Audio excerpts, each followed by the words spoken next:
বাইকটি রেজিস্ট্রেশন করবে তাদের হচ্ছে এই স্লিপটি। তো রেজিস্ট্রেশন বাদে মানে আপনারা কিন্তু এরকম একটি স্লিপ পাবেন যদি আপনি বাইকের রেজিস্ট্রেশন করার জন্য টাকা জমা দেন তাহলে। তাছাড়া কিন্তু আপনাদের যে বাইকগুলো যে ডকুমেন্টগুলো এইটা হচ্ছে আমাদের সেই ডকুমেন্ট।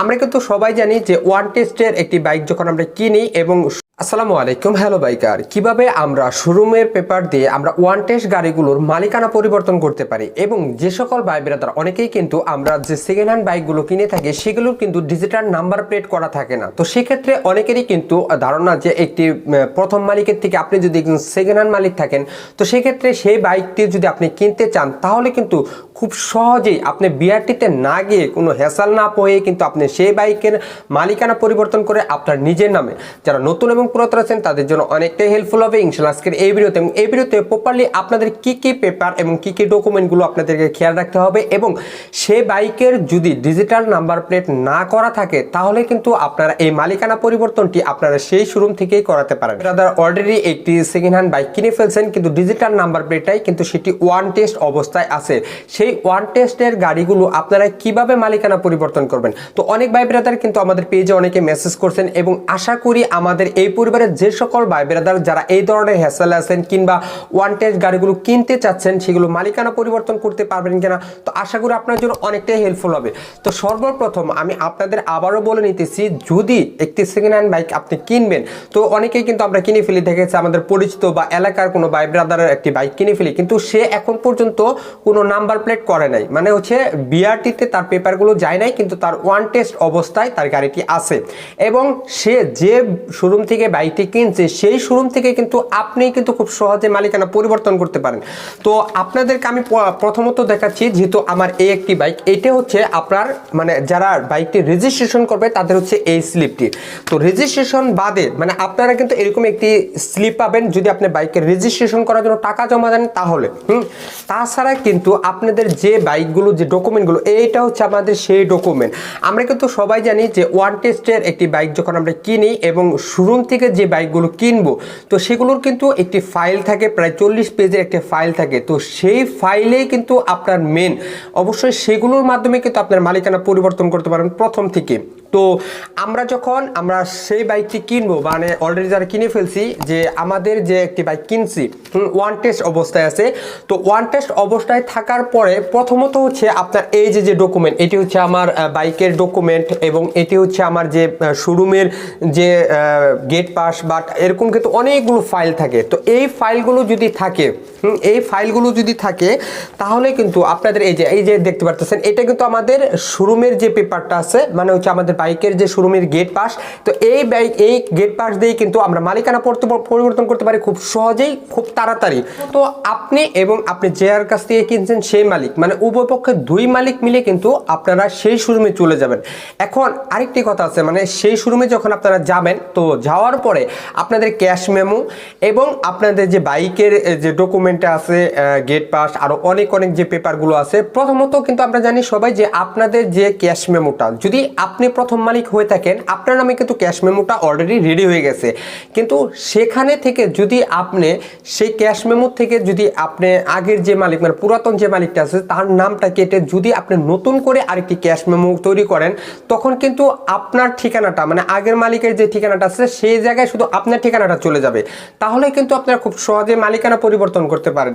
এর জন্য কিন্তু আপনাদের যে এবিট উবিট করা লাগে কিংবা স্টাম্প এই ধরনের কোনো কিছু লাগবে না যদি আপনি এই ধরনের বাইক কিনে থাকেন। হ্যাঁ, কিন্তু এখানে কথা আছে ভাই, অনেকে শোরুম থেকে যখন আপনারা যাবেন তখন কিন্তু আপনাকে হাবি জাবি অনেক কিছু বলবে যে ভাই এটার মালিকানা পরিবর্তন করা যাবে না, এটার ব্যাংক ড্রাফট আছে, এর জন্য আমাদের প্রায় 2 থেকে 2500 টাকার মতো খরচ আছে, তো সেটা কিন্তু দিতে হবে।